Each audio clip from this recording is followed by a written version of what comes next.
philosophy show.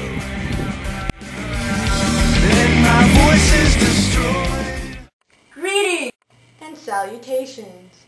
In this show, we will be talking about various types of philosophical questions, and you better learn something.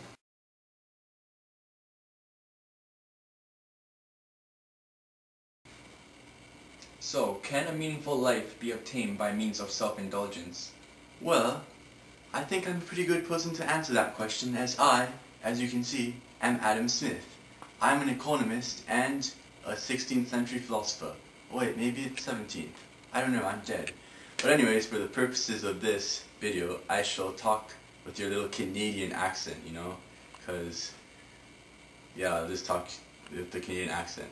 So anyways, can a meaningful life be achieved by means of self-indulgence? Well, sure.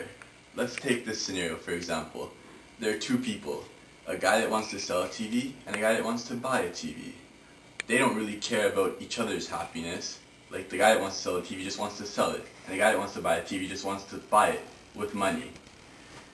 When the person buys the TV, he gets a TV, he gets a material possession, which increases his happiness, and the person that sells the TV gets the money.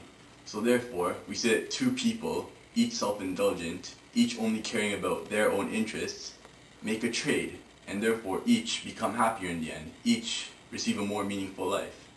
The common misconception that people have about self-indulgence is that self-indulgence means that the person only helps himself. But as society, history, and our socio-economic system, capitalism, shows us, when a person is self-indulgent, it usually ends up helping someone else, such as the example of the trade.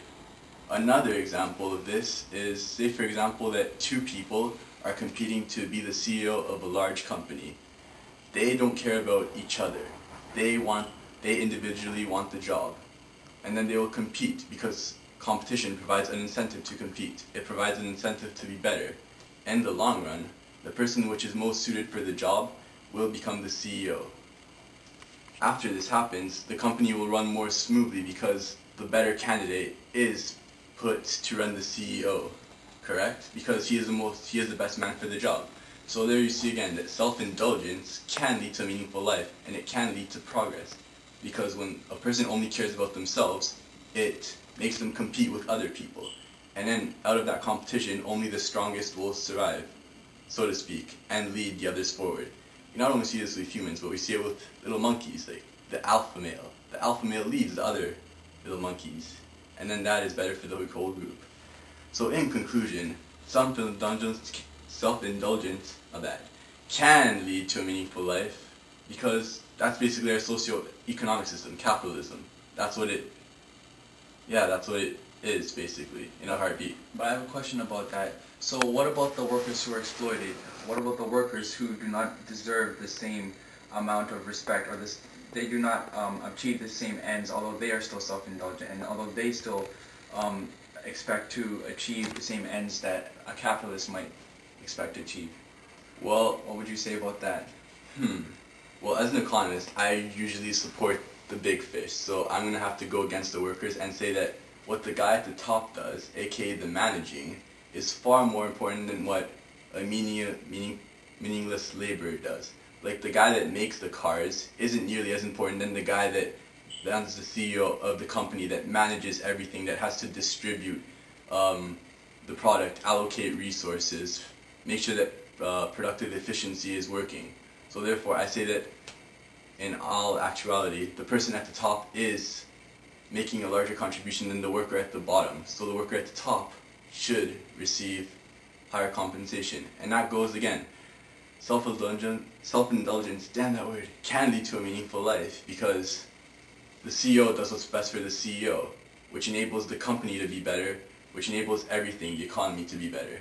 And that's just... But the question is, can you really make that judgment just based on the CEO's idea of self-indulgence? Because in that case, only the CEO himself would be receiving self-indulgence. What about the workers? The workers are there, and they're the ones who are the very bottom, and they're the very foundation of the company itself. They're the ones who are making the parts. They're the ones who are committing their hours of labor for the better of the society and the better of the company. Meanwhile, they do not get paid for all their labor. They get exploited for their labor, and only a certain portion of the work that they do goes to themselves, which only allows them to subsist as a person, while the other portion of the money that they make all goes straight to the capitalist money. What do you have to say about that? Is that still self-indulgence? Because can that worker truly have individuality if half of their time and money is spent working just to make themselves survive, and the other half, which is supposed to be spent on themselves, is in fact spent into the capitalist's wallet? Well,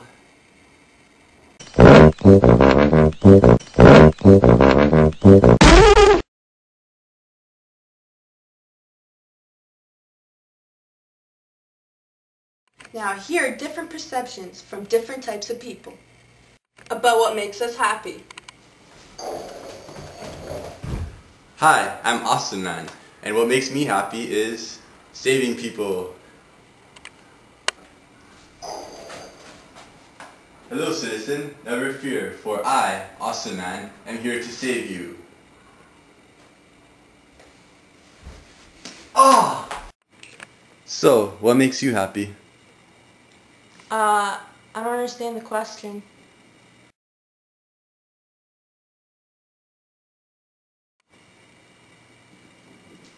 Oh, shopping! Well, I'm a redneck, and what makes me happy is when them Bush bombs them terrorizers to oblivion.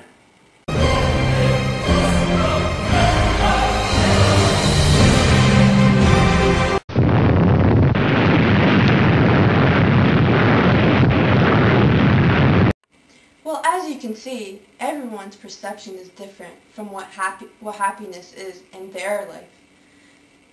Well, I believe that there is no law telling us where happiness comes from.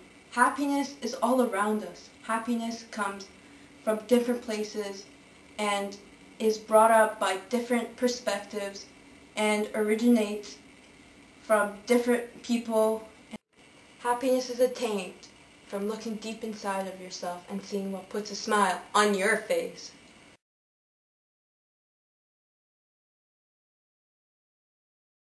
Because everything important is already known. The only thing is to rediscover it. Anon, Greek philosopher. Because we are told not to cross a bridge until we get to it, but this world is owned by men who have crossed bridges far ahead of the crowd. Because no problem can be solved by the same consciousness that created it. We need to see the world anew. Albert Einstein. Hello, I am Albert Einstein. I once stated that no problem can be solved by the same consciousness that created it. We need to see the world anew. This means that when we see through different eyes, we get different opinions. This helps us learn from not only our mistakes, but from the others around us. I am Anon, the Greek philosopher. Who the I believe that everything important is already known. The only thing is to rediscover it.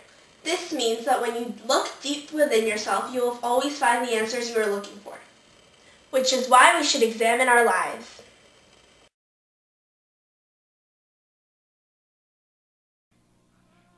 Who are you to wave your finger? You must have been out your head. This is it? Yeah. What's this?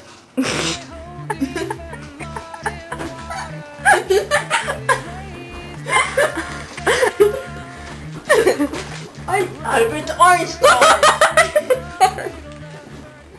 Hands down. Soapbox house of cars and glass, so don't go tossing your stones around. You must have been high. Okay. You must have been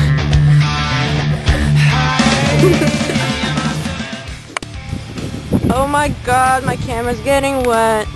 This is not good. My camera's worth more than you. Excuse me. I can't put a value on human health and it goes right. Take that damn picture. You're getting wet.